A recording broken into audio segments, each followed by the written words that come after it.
La 70e édition du Festival d'Avignon a ouvert ses portes hier. Henri Jean, bonjour. Vous avez de bonnes nouvelles.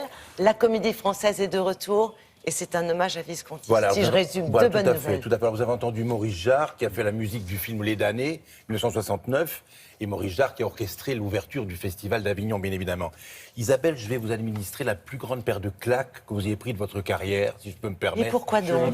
Non mais claques artistiques, je comprends bien, parce que vous qui habitez Versailles, qui êtes une dame de salon, une marquise, je peux me permettre, il y a eu hier soir la création au Festival d'Avignon, 70e, Les Damnés, d'après le scénario original de Visconti. On dit que c'est pas le film, enfin le film était fait d'après le scénario, voilà. Donc ça marque le retour de la comédie française qui n'était pas venue depuis une trentaine d'années au Festival d'Avignon. Et en fait, c'est la comédie française qui a un côté un peu chichi-pompon, un peu poussiéreuse, un peu comme ça, qui ne fait pas souvent parler d'elle, qui a demandé à un des plus grands metteurs en scène... Un peu, non mais, des textes, le classicisme bien tempéré, si vous voulez. Bah, c'est très bien, c'est très bien. Ils ont pas désagréable d'aller écouter la comédie française. Si vous êtes habitué à prendre le thé à la comédie française avec le classicisme bien tempéré, il faut savoir que la comédie française a demandé à un des metteurs en scène qui est belge, qui travaille à Amsterdam, il s'appelle Ivo van Hove, qui est un metteur en scène un peu paroxystique, hyper dans la modernité à tout crin, qui travaille avec des vidéos, avec beaucoup de choses comme ça. Ils lui ont demandé de s'intéresser à quelque chose de nouveau, d'original. Il a voulu monter les damnés de Visconti en s'attaquant au scénario original. Il connaissait pas les acteurs de la comédie française, il se fait passer des films, et il a choisi sa distribution avec les acteurs qu'il a vus jouer sur les vidéos qu'on lui a passées. Il a monté les damnés de Visconti. Écoutez, quand vous êtes un fan idolâtre du film, moi que j'adore, qui est introuvable en vidéo, qu'on ne voit pas, vous voyez un spectacle qui va vous faire, je sais pas, qui va vous renverser sur votre fauteuil, une espèce de, une fresque forte, fébrile, funèbre, mortifère, frénétique, quelque chose avec le sang, et avec du sang, vraiment du sang, de la poisse, dire de la mort, du goudron, des plumes. On est dans le lourd, là. Alors qui joue sur la nudité, enfin, c'est pas l'essentiel, mais c'est pas anodin non plus de ne pas le dire. Il y a quelque chose d'extrêmement, c'est quelque chose de, ça peut traduire la folie, la furie d'une époque, la frénésie d'une époque.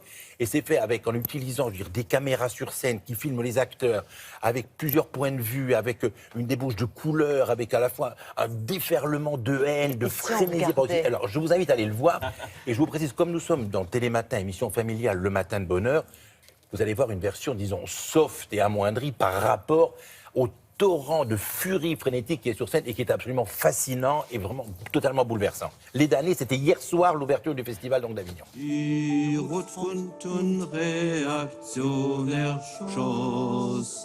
Ce lieu est mythique, politique, mais aussi quand on travaille ici, très intime. Et les trois choses sont parfaites, je crois, pour la pièce qu'on va présenter. Un beau petit cheval. Waouh. Waouh. Il te plaît? Oui. Tu l'aimes? Oui. Oui.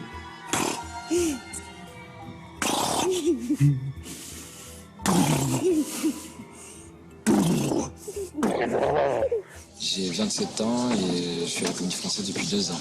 Ivo van Hove avec la Comédie Française, je trouve ça incroyable, quoi. C'est vraiment, je ne pouvais pas rêver mieux, et donc se frotter à des grands maîtres comme ça dans cette maison-là, c'est vraiment une très belle rencontre pour moi avec donc ce personnage, une très belle rencontre avec ce metteur en scène. Vous avez même envoyé votre fils à la boucherie.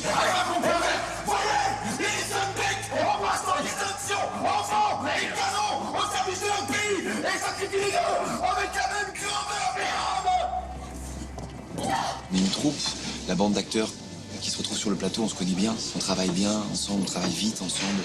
Je crois qu'Ivo a été assez fasciné par ça et que très vite il s'est dit tiens, je vais les laisser libres. Et une confiance très forte s'est installée très vite. Ça, il a fait vraiment avec ce qu'on proposait et nous on s'est abandonnés à son travail. On leur jette à manger.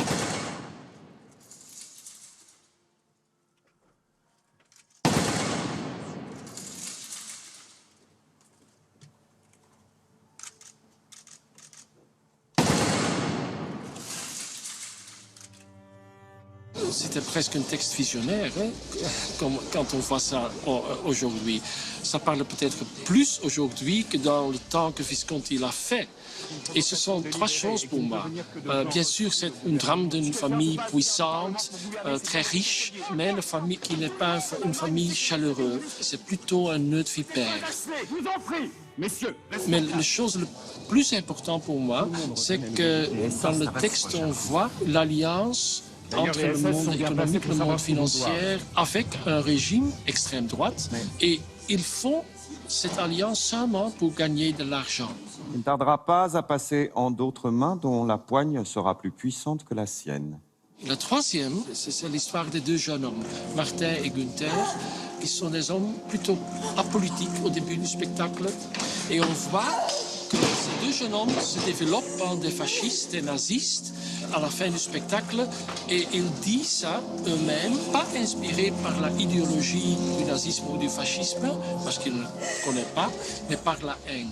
Et ça m'a fait penser à des jeunes hommes maintenant dans nos sociétés qui ont une haine contre nos sociétés, qui sont utilisés presque et ils tuent dans les rues des gens innocents partout dans le monde.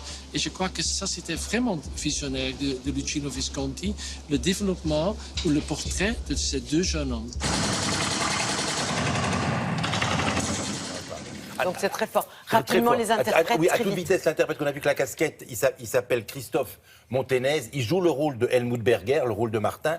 Après, on a vu Loïc Corbery, parce que les synthés étaient mal.